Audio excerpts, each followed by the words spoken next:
بيكم حبايبنا. النهاردة ان شاء الله هنعمل احلى فول مدمس في البيت. مش هنحتاج خالص ان احنا نشتري فول من بره. الفول بجد تحفة يا بنات، والله تحفة. اي حد هيقوم هيعمله بنفس الطريقة وبنفس المكونات.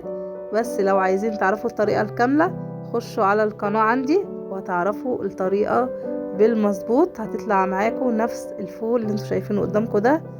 بجد تحفة يا بنات. شايفين الفول؟ شوية فول ما اقولكوش، شوية فول من الاخر.